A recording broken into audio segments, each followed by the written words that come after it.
Hello everyone. और आज हम लोग फिजिक्स का पार्ट 3 प्रीवियस ईयर रेलवे में जो पूछा गया क्वेश्चन उसका हम लोग डिस्कस करने वाले हैं। तो चलिए स्टार्ट करते हैं। निम्नलिखित में से कौन सी वस्तु सूर्य के चारों ओर परिक्रमा करती है? ठीक है, तो इसका सही आंसर हो जाएगा ग्रह।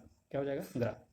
अब देखिए, सौर परिवार में जो ग्रह है वो सूर्य के चारों ओर लगभग वृत्तीय कक्षाओं में गति करते हैं, और उपग्रह जो होता है वो ग्रह के चारों ओर वृत्तीय कक्षाओं में गति करते हैं। ठीक है, तो इसके कारण इसका आंसर क्या हो जाएगा?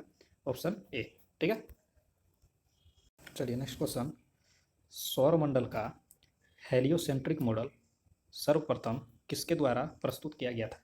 ठीक है, तो इसका सही आंसर हो जाएगा डी, कोपरनिकस। ठीक है, क्या हो जाएगा? कोपरनिकस। अब कोपरनिकस जो था वो एक यूरोपियन खगोल शास्त्र था। ठीक है, इन्होंने ही बताया कि पृथ्वी जो है अंतरिक्ष के केंद्र में नहीं है, और इन्होंने ही बताया कि ब्रह्मांड का केंद्र पृथ्वी ना है बल्कि सूर्य है। और इन्होंने ही हेलियोसेंट्रिक का क्या दिया था? सिद्धांत दिया था। ठीक है, चलिए चलिए नेक्स्ट क्वेश्चन।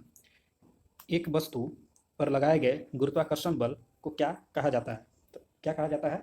वेट, वजन। ठीक है, अब वजन क्या होता है कि weight is equal to mass into g, गुरुत्व त्वरण। तो मास जो होता है वो पूरे यूनिवर्स पे कांस्टेंट होता है। क्या होता है? कांस्टेंट होता है। अब जी का वैल्यू जो होता है वो अलग अलग प्लेनेट में अलग अलग होता है। ठीक है, अब ऑप्शन बी हम क्या बता चुके हैं? जड़त्व। हम पहले क्वेश्चन में डिस्कस कर चुके हैं कि जड़त्व को न्यूटन फर्स्ट लॉ भी कहते हैं। और न्यूटन फर्स्ट लॉ क्या कहता है कि अगर कोई वस्तु विराम अवस्था में है तो वो विराम अवस्था में ही रहेगा, अगर कोई वस्तु मोशन में है तो वो मोशन में ही रहेगा, जब तक कि उसको परिवर्तन के लिए बाह्य बल नहीं लगाया जाए। ठीक है, अब तनाव क्या होता है? जो एक्सियल टेंशन फोर्स होता है उसी को क्या कहते हैं? तनाव का। अब वर्क, काम। काम क्या होता है? तो फोर्स इंटू डिस्प्लेसमेंट होता है। ठीक है, फोर्स इंटू डिस्प्लेसमेंट होता है। ठीक ना। चलिए नेक्स्ट क्वेश्चन, कि निम्नलिखित में से कौन सा कथन सत्य नहीं है? तो ऑप्शन ए, गुरुत्वाकर्षण जी के कारण त्वरण आकृति, आकार और शरीर के द्रव्यमान से स्वतंत्र होती है। ये बिल्कुल सही बात है। ठीक है, ऑप्शन बी बोलता है कि गुरुत्वाकर्षण के कारण त्वरण ध्रुवों पर अधिकतम होता है। ये भी सही होता है। क्यों होता है ध्रुव पे कम? क्योंकि जो ध्रुव पे होता है अर्थ का वो रेडियस क्या हो जाता है? कम हो जाता है। और ग्रेविटेशनल फोर्स जो होता है, ग्रेविटेशनल जो होता है, गुरुत्वाकर्षण जो होता है वो रेडियस का इन्वर्सली प्रोपोर्शनल होता है। ठीक है, अब ऑप्शन सी बोलता है, तो ये भी सही है, ऑप्शन बी भी सही है। तो ऑप्शन सी बोलता है कि गुरुत्वाकर्षण जी के कारण त्वरण भूमध्य रेखा पर न्यूनतम होता है। और न्यूनतम क्यों होता है? क्योंकि भूमध्य रेखा पे इक्वेटर के पास क्या होता है? वहाँ पे रेडियस बहुत ही ज़्यादा रहता है, जिसके कारण गुरुत्वाकर्षण क्या होता है? कम होता है। अब ऑप्शन डी जो होता है वो ऑप्शन डी में क्या बोला गया है? तो अगर लिफ्ट तेजी से ऊपर चढ़ रही है तो एक शरीर का प्रत्यक्ष वजन वास्तविक वजन से कम हो जाएगा। नहीं, ऐसा नहीं होता है। तो ये ऑप्शन क्या है? गलत है। तो मेरा आंसर क्या आ जाएगा? तो ऑप्शन डी। ठीक है, नेक्स्ट क्वेश्चन। यदि पृथ्वी पर आपका वजन वेट 38 किलो है तो बुध ग्रह पर तो बुध ग्रह पर आपका वजन कितना होगा? ठीक है, तो अब देखिए ये इससे कैलकुलेशन करना पड़ेगा इसमें। ठीक है, तो देखिए हम लोग का अर्थ पे जो है इसी का वजन, ठीक है, तो अर्थ पे कितना है उसका? तो ये है 38 kg है। ठीक है, 38 kg है। ठीक है, अब देखिए, अब फॉर्मूला जो होता है वो होता है कि अगर किसी और पे निकालना है, हमको किसी और ग्रह का निकालना है, तो क्या करते हैं कि हम लोग का कि पृथ्वी पर व्यक्ति का भार मतलब कि डब्लू डिवाइड क्या होता है कि स्मॉल जी। ठीक है, और इसको मल्टीप्लाई करना पड़ता है। हर एक ग्रह का अपना अपना खुद का ग्रेविटेशनल एक्सेलरेशन अलग अलग होता है। ठीक है, जैसे हम लोग का अर्थ का 9.81 है, उसी तरह बुध का जो होता है वो 3.7 होता है। कितना होता है? तो 3.7 होता है। ठीक है, 3.7 मीटर, 3.7 मीटर पर सेकेंड स्क्वायर होता है। ठीक है, तो कैलकुलेशन अब आराम से हो जाएगा कि वेट कितना दिया हुआ है? 38 kg। कितना दिया हुआ है? तो 38 kg और डिवाइड 9.81। ठीक है, 9.81 और गुने में कितना हो जाएगा? तो 3.7 हो जाएगा। ठीक है, तो इसका सही आंसर आ जाएगा ऑप्शन डी, 14.3 किलोग्राम। ठीक है, चलिए नेक्स्ट क्वेश्चन। पृथ्वी की सतह पर प्लायन वेग लगभग कितना होता है? तो इसका सही आंसर हो जाएगा सी, 11.2 किलोमीटर पर सेकेंड होता है।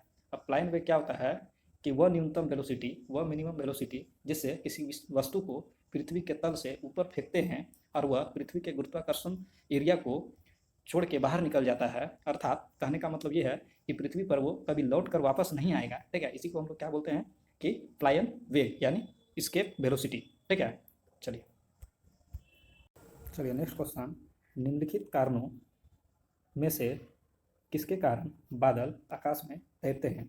तो इसका ऑप्शन सही हो जाएगा डी, मिनिमम डेंसिटी, मतलब निम्न घनत्व के कारण। बादलों का भार एक स्थान पर केंद्रित नहीं रहता है, बल्कि इनका द्रव्यमान मतलब मास एक बड़े क्षेत्र में जल और बर्फ के क्रिस्टलों के महीन कणों के रूप में फैला हुआ रहता है। समझ गए? जिसके कारण घनत्व बहुत ही कम रहता है, मतलब डेंसिटी बहुत ही कम रहता है। ठीक है, साथ ही पृथ्वी का जो सरफेस है, सरफेस से ऊपर उठता हुआ गर्म हवा, जैसे ही गर्म हवा ऊपर उठता है तो उन्हें तैरने की अवस्था में बना देता है। समझ गए? चलिए चलिए नेक्स्ट क्वेश्चन, नीचे एक अभिकथन और एक कारण दिया गया है। ठीक है, तो अभिकथन क्या बोलता है देखते हैं। बोलता है कि जब वेग स्थिर रहता है, मतलब कि कांस्टेंट रहता है, तो क्या होता है, तरंगदैर्घ्य आधी रखी जाती है। ठीक है, तो आवृत्ति दोगुना हो जाता है। समझ गए? और कारण क्या बोलता है कि वेग जो होता है वो आवृत्ति, फ्रीक्वेंसी और तरंगदैर्घ्य का क्या होता है, गुना होता है। समझ गए? तो इसका सही आंसर हो जाएगा ए हो जाएगा। ठीक है, कि अभिकथन और कारण दोनों ही सही बोल रहा है। समझ गए? चलिए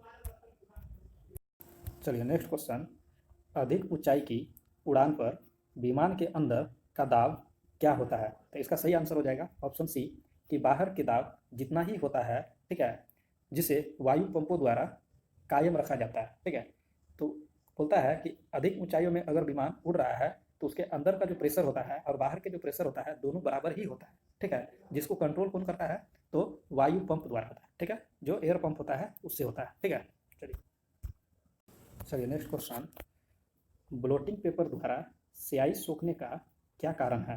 ठीक है, तो इसका सही आंसर हो जाएगा ऑप्शन सी, कैपिलरी प्रक्रिया, कैपिलरी प्रक्रिया। ठीक है, अब देखिए ब्लोटिंग पेपर द्वारा जो स्याही सूखने का कारण जो होता है वो किसका होता है, तो कैपिलरी प्रक्रिया का होता है। ठीक है, यह प्रक्रिया केशिकत्व कहलाता है। समझ गए? और एक ऐसी खोखली नली जिसकी त्रिज्या बहुत ही कम है, जिसका रेडियस क्या है, बहुत ही कम है, और एक समान होता है। समझ गए? उसको क्या कहते हैं, केस नली कहते हैं। समझ गए? और केस नली में जो है लिक्विड अगर ऊपर की ओर चढ़ रहा है या नीचे की ओर चढ़ रहा है, इसी घटना को क्या कहते हैं, केशिकत्व कहते हैं। जैसे लालटेन का लैंप, जो लालटेन का लैंप है उसका बत्ती जो होता है, उसका जो तेल ऊपर चढ़ता है जिससे कि जलता है, वो किसके कारण होता है, तो केशिकत्व के कारण होता है। ठीक है, चलिए चलिए नेक्स्ट क्वेश्चन, एक ब्लोटिंग पेपर स्याही कैसे सोखता है? तो अभी अभी तुरंत बता चुके हैं, तो इसका सही आंसर हो जाएगा अभी केशिकत्व, मतलब कैपिलरी के कारण। ठीक है, चलिए नेक्स्ट क्वेश्चन, चाकू किसका उदाहरण है? तो चाकू किसका उदाहरण है, वेडेज का। किसका है, वेडेज का। लीवर का नहीं होगा, ठीक है, इंक्लाइंड प्लेन का नहीं होगा, और पुल्ली का भी नहीं होगा। ठीक है, चलिए